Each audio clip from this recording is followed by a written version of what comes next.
요구르트 좋아하시는 분들 왜 좋아하세요? 일단은 저는 그걸 하고 나면은 배변 활동이 좋아지는 것 같아요. 어허, 또 왜 좋아하십니까? 저는 맛있어 달짝지근한 거 많이 먹었는데 요새는 잘 안 먹어요. 이제 맛으로 드시면 드셔요, 앞으로도. 근데 몸을 생각한다면은 절대 드셔서는 안 돼요.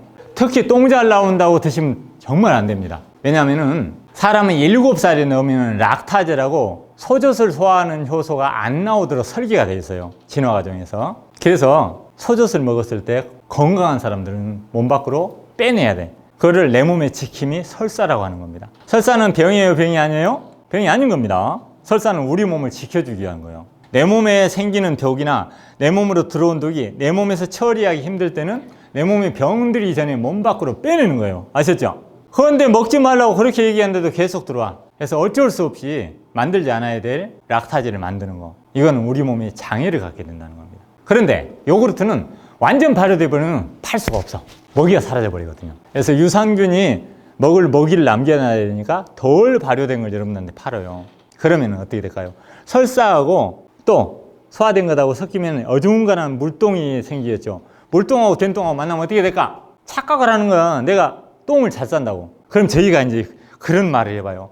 그래요, 선생님. 그럼 한번 끊어보세요. 끊으면 어떻게 될까요? 더 나빠져 버려요. 안 먹었을 때보다 더 나빠져 버려요. 그러니까 그 사람은 죽을 때까지 먹어야 돼. 안 그러면 똥을 못 싸버리거든.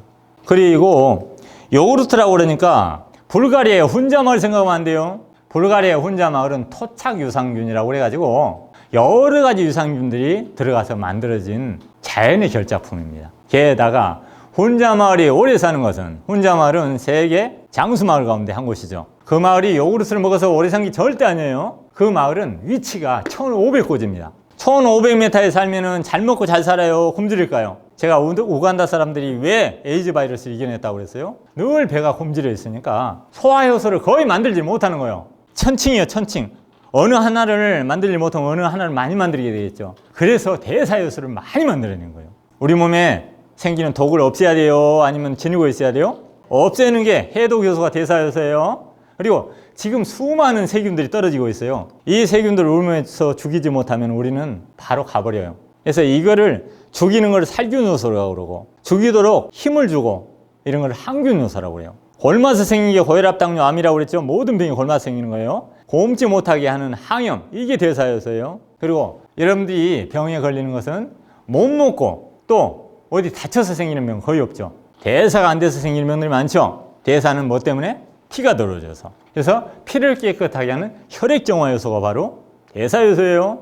우리는 수도 없이 하루에 많은 상처들을 만들고 있습니다. 이 상처를 그때그때 빨리빨리 10시에서 2시 사이에 없애버려야 돼. 그래서 잠이 보약이라고 하는 겁니다. 그러려면은 낮이 충분히 밝아야 되는데 여러분들은 낮이 어둡고 또 밤은 충분히 어두워야 되는데 밤이 너무 밝아요. 그래서 낮에 밝은 햇빛을 쏘여서 세로토닌을 만들어서, 세로토닌은 행복 호르몬이라고 그러죠. 그래서 우리 몸을 기쁘게 하고 내 몸을 부드럽게 하고 내 몸을 따뜻하게 하고, 그래서 쓰고 남을 만큼 많이 만들어 놓으면 밤에 10시에서 2시 사이에 멜라토닌으로 바뀌어가지고 암세포를 비롯한 상처와 이런 것들, 잘못된 세포들을 바로 잡아줘야 돼요. 그러니까 10시가 되면은 무조건 밤 때려치우고 애기 만들어도 좋으니까 무조건 잠자리로 들어간다. 바뀌지 말자고요. 2시까지는 무슨 일이 있어도 10시부터 2시까지는 오롯이 내 몸을 위해서 시간을 비워두자고요. 이런 게 바로 대사효소예요. 그래서 혼자 마을 사람들은 대사효소가 막 엄청나게 만들어지는 거예요. 못 사는 나라라서. 아니, 못 사는 마을이라서. 그리고 혼자 마을이 1500고지, 그것도 뭐 높잖아요. 그쵸? 근데 그 뒤에 어마어마하게 높은 산이 있어서 그게 화강암지대라고 그러네. 그래서 싱콜이라고 그러면은 1m, 2m짜리가 아니에요. 몇십 메타, 몇백 메타 싱콜이요. 산에 뻥뻥뻥 구멍이 뚫려 있어. 거기를 이렇게 내려오면서요, 음연을 잔뜩 먹으면 공기가 혼자 마을을 아침마다 휩쓸고 지나가네. 그래서 오래 사는 거예요. 거기서 스토리텔링이라고 그래서, 스토리텔링이라고 해서 가만 보니까 그 사람들 뭘로 저걸 장사로 한번 이용해 먹을까? 아, 요구르트를 먹고 있네. 그래서 끄집어내가지고 여러분들한테 이야기로 장난질하는 겁니다. 자, 여기 한번 볼까요? 위에 들어가게 되면 요구르트 유산균은, 자, 먼저 유산균이란 뭐냐? 우리 몸에서 당분이나 섬유소를 먹고 유기산을 만들어내는 모든 세균을 통틀어서 말하는 거예요. 그러니까 많을까 적을까? 무지하게 많아. 김치 유산균만 하더라도요, 수백 수천 가지가 있어요. 그래서 오늘은 김치 유산균하고 요구르트 유산균만 살펴볼 건데. 아까 이건 유산균이 예. 찬 우유로 맞았을 때는 소화가 잘 안 되긴 해요. 예. 근데 그 요거트를 먹었을 때는 그게 내가 불편하거나 소화가 안 된다는 느낌이 없고 편했었거든요. 예. 우리가 우유를 먹었을 때, 소젖을 먹었을 때 소화시키지 못한 거는요, 크게 두 가지입니다. 하나는 카제인이라는 우유 단백질이고요. 또 하나는 우유 속에 있는 젖당. 이 젖당은 2당이에요. 이게 갈락토스로 나눠져야지만이 내 몸에서 이것을 영양으로 쓸 수 있는데, 그러려면 락타제라는 소화효소가 필요해요. 근데 요구르트는 이미 일부를 제외하고는 이게 뭘로 바뀌어버렸다고요? 예, 갈락토스로 바뀌어 있어요. 다시 말해서 락타제라는 소화효소의 도움이 없이 이미 분해가 되어 있는 겁니다. 소화라는 것은 효소의 도움으로서 쪼개놓는 거고, 발효라는 것은 미생물들의 도움으로서 쪼개놓는 거고, 쪼개기는 이래 쪼개도 저래 쪼개도 그게 똑같죠. 그래서 요구르트를 먹게 되면은 소젖을 먹었을 때 설사했던 사람들도 설사를 안 할 수 있게 되는 겁니다. 그래서 이제 보통 우리가 단백질만 먹지 않는다면은 2시간 안에 위 밖으로 빠져나가니까 김치 유산균은 거의 손상을 입지 않고 우리 창자 속으로 들어가게 돼요. 창자 속에 들어가면 뭐가 기다리고 있느냐? 섬유소와 당을 먹고 유기산을 만들어내는 모든 세균을 유산균이라고 한다고 그랬죠. 여기서 섬유소란 뭐냐? 여러분들이 흔히 말하는 식이섬유.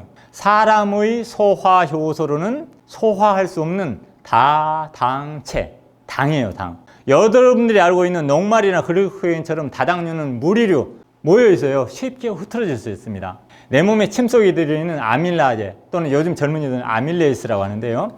이걸로써 이것을 쉽게 부셔버릴 수가 있어요. 깨버릴 수가 있어요. 그런데 섬유소는 깰 수가 없어요. 사람의 소화효소로 건드리기에는 너무 덩치가 크다는 겁니다. 요것들은 우리 창자 속에 들어가게 되면요, 비피드스균과 유산균만이 먹을 수가 있어요. 대장균이나 웰치균이나 살모렐라나 오이로칠 같은 유해성균을 먹을 수 있다 없다? 먹을 수 없다는 겁니다. 그래서 우리가 적게 먹고 완전 소화할 수 있으면요, 우리 몸의 유해세균들은 초상나. 근데 여러분들이 미안한가 봐, 초상난가 봐. 그래서 듬뿍 유해세균을 먹여주니까 맨날 배 아프다가 등 아프다 이렇게 되죠. 그런데 콩이나 고기처럼 단백질이 들어가 있는 거 먹으면 어떻게 될까? 상황이 달라졌네. 이거는 4시간도 넘게 내 몸의 위 속에 남아있으니까 어떻게 될까요? 김치 유산균이라 하더라도 견딜 수 있다 없다? 못 견디고 죽어버리는 겁니다. 그래서 단백질을 먹는 사람들일수록 평균 수명이 짧다. 몽골리안들이나 에스키모인들이 엄청나게 평균 수명이 짧은 까닭이 단백질 때문에 그래요. 그래서 생리학에서는 단백질을 난소화성 물질이라고 그럽니다. 어려울 난자. 소화시키기가 어렵다.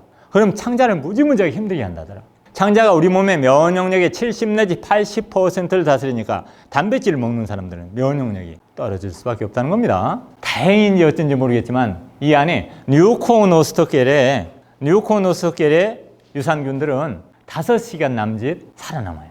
다시 말해서 단백질을 먹는 사람들도요, 이 유산균의 도움을 받을 수 있는데 이게 김치 유산균 가운데 많을까 적을까요?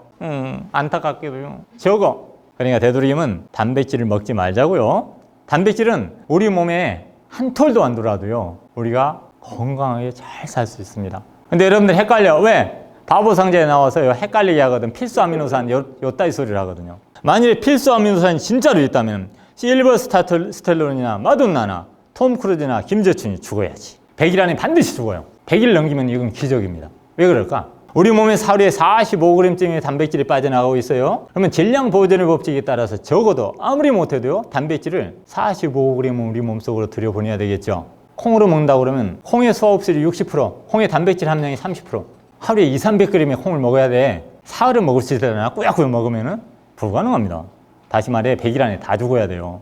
내 몸에서 단백질을 먹지 않으면 만들어주는 겁니다. 그래서 꾸역꾸역 먹지 않아도 된다는 겁니다. 그래서요, 김치 국물 한 숟가락은요, 요구르트 8톤 트럭에 가득 실려있는 요구르트가 우리 몸에 거기 들어있는 유산균이 잠시 머물렀다 우리 몸을 빠져나간 거가 견주어서 결코 밀리질 않아요. 그런데 의사들은 김치 국물을 먹으라고 하나요? 뭐 먹게 하나요? 사실은 조금 더 똑똑한 척 하는 사람들이 소금 때문에 그런 게 아니라 소금 속에도 그 가운데서도 어떤 성분을 말하죠. 나트륨이 우리 몸에 있는 꼴을 못 보는 두 친구가 있어요. 하나는 물입니다. 김치 국물의 95% 남짓이 물이에요. 그리고 또 한 친구가 있어요. 칼륨, K라고 표시를 해요. 무, 배추, 당근 할 것 없이 김치를 담글 때 들어가는 거의 모든 푸성기에 칼륨이 듬뿍 들어있어요. 이 칼륨 분자 구조가 커가지고요, 그냥은 못 빠져나와요. 칼질을 해야 되는데 여러분들 칼질해서 담죠. 그래서 김치 국물은 칼륨 국물이라고 할 만큼 정말로 칼륨이 듬뿍 담겨 있습니다. 게다가 김치 국물을 양동이로 하나씩 드시라고 그랬어요? 바가지로 하나씩 드시라고 그랬어요? 숟가락으로 하나씩. 근데 세상에 이걸 못 먹게, 이건 나쁜 놈들이 없어. 조금 이제 똑똑한 척 하는 사람들이 뭐라고 그러냐면은 우리 어머님 시대 때 드셨던 배추는 이만했어요. 근데 이렇게 커져버렸어요. 우리 어머님 시대 때 무는 이만했어요. 이렇게 커져버렸어요. 그럼 그 사이로 뭐가 끼어들었을까? 질산염이 끼어든 겁니다. 그래서 우리 세대들이 먹고 있는 푸성기는 질산염이 너무 많이 들어있어요. 이 질산염과 자, 한 축이 있어요. 엄마와 아빠가 만나야지 애가 만들어지죠. 젓갈에 또는 생선을 넣었을 때 여기서 아민이라는 게 나오는데 두 개가 만나면 니트로소아민이라고 발암물질이 생긴다고 해서 인터넷에 잔뜩 퍼올리기 일어났어요. 이런. 어찌됐을까? 그래서 김치 먹지 말지. 알려주려면 항암물질도 알려줘야지. 분명합니다. 발암물질이 생겨요. 니트로소아민이라는 발암물질이 생기는데 문제가 이 두 가지가 만나야지 얘를 만든다고 그랬죠. 질산염이, 잘 들으셔야 돼. 발효되는 과정에서 97%가 사라져버려. 30개 가운데 29개가 사라져버린다니까.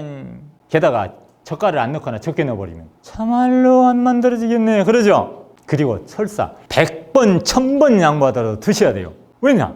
발암물질 하나였을 때 항암물질은 10개, 20개거든. 마늘에 알리신, 생강에 진저로, 고추에 캡사이신, 갓에 시니그린 할 것 없이 너무너무나 많은 항암물질이 들어있어요. 배추에 베타시스테롤을 비롯해서 여러 가지가 들어있어요. 게다가 유산균 자체가 또 창자 속에 들어서 창자를 튼튼하게 해줘. 그러면 면역력을 높여주죠. 유산균이 만드는 유기산 또한 해독작용을 해줘요. 100번, 1000번 양보해서 니트로소아민이라는 발암물질이 들어있더라도 먹어야 되는데 니트로소아민도 걱정하지 안 해도 된다고 그랬죠. 어떻게 하면 젓갈을 적게 넣거나 안 넣어버리면 또는 발효를 빨리 시키면. 그러면 김치 냉장고를요, 여러분들이 괴물로 만들어서 우리 가족의 건강을 망치는 게 몬스터로 키운 게 여러분들이라면 오히려 그 녀석들을 도우미로 만들어서 모섬으로 기를 수가 있어요. 자, 여기 보실까요? 갓 담갔을 때 처음에는 1g에 10,000마리쯤의 유산균이 들어있어요. 많아요, 적어요. 유산균의 세계는 우리가 생각하는 세계하고 달라요. 없다시피 하는 겁니다. 왜? 잡균은 수십만, 수백만이 되니까. 그래서 처음에는요, 이 녀석들하고 싸우느라고 잘 안 늘어나요. 그러다가 역치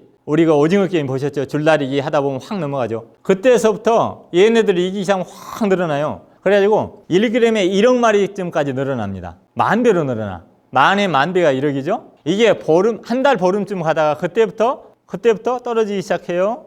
그러니까 이때 묵은 김치는, 자, 묵은 김치 여기다 갖다 놓을까요? 묵은 김치는 유산균이 거의 안 들어있는 거예요. 그런데 이때 요 구간이 1회쯤 걸려요. 10 내지 15도 김장철에 1회쯤 걸려요. 10,000배로 늘어나는데, 근데 이거를 김치 냉장고 그냥 바로 담자마자 집어넣으면 어떻게 될까? 이래 만에 택도 없어요. 70일이 될지 700일이 될지 알 수 없는 거예요. 그러면은 아민과 질산염이 만나는 시간을 그렇게 10배, 20배, 100배로 늘리려면 어쩌라는 거예요. 그래서 반드시 현명한 슬기로운 주부라면은요, 어떻게 해야 돼요? 발효시켜서 넣는 겁니다. 그러면 이 기간을 늘리는 게 아니라 이 등고선을 늘려줘요. 한 달 반이 아니라 10달, 20달로 늘려줄 수 있겠죠. 이 1억 마리인 등고선은 길수록 좋겠죠. 요거는 1g에 1억 마리쯤이 들어있고, 1억은 뭐 회사에 따라 다르지만 1g에 10억 마리쯤이 들어있습니다. 그럼 어떤 게 우리 몸에 더 좋아요? 요거는 질에서 양은 적지만은 여러 가지 유산균이 들어있다고 그랬죠. 유산균만 들어있는 게 아니라 또 여러 가지 항암물질이 들어있고, 요거는 양에서 이걸 섞어 먹어버리면 더 좋겠죠. 그래서 가장 좋은 거는 여러분들이 김치를 담글 때 꽉 짜서 담그지 마시고 김치 국물이 자박하게 했다가 여기다가 유산균을 타서 먹으면 기가 막힌, 그야말로 최고의 보약이 되겠다. 그러죠? 근데 이제 김치 국물을 늘리라고 그러니까 여기다 물을 부어버리는 사람이 있어요. 세균의 3대 번신 요소 뭐죠? 온도, 습도, 영양. 이 셋 가운데 하나만 건드려버려도 세균을 잘할 수 없는데 물에 영양, 칼로리가 없잖아요. 양만 늘어났지 유산균의 수는 똑같은 거예요. 그러지 마시고요. 무즙이나 배즙이나 사과즙이나 즙을 짜게 되면 그 안에는 비타민도 들어있고 육각수도 들어있고 효소 다 들어있겠죠. 폴리페놀도 들어있고. 이런 것들은 이제 미생물의 먹이가 되니까 그렇게 해서 드시면 되겠죠. 김치라고 해서 다 같은 김치가 아니다라는 겁니다. 갓김치를 드시게 되면은 갓에는 시니그린이라는 게 들어있는데 이게 살균, 세균을 죽이고 또 세균에 죽이는 힘을 주고 항균, 그다음에 굶지 않게끔 모든 병들이 코로나19를 비롯해서 골마성인 병이라고 그랬어요. 몸을 따뜻하게 해서 면역력을 높여주고 마지막으로 항암, 김치 담가서 새콤하게 익어봐요. 이것처럼 맛있는 게 없습니다. 근데 사실은 반찬이 아니라 보약이더라.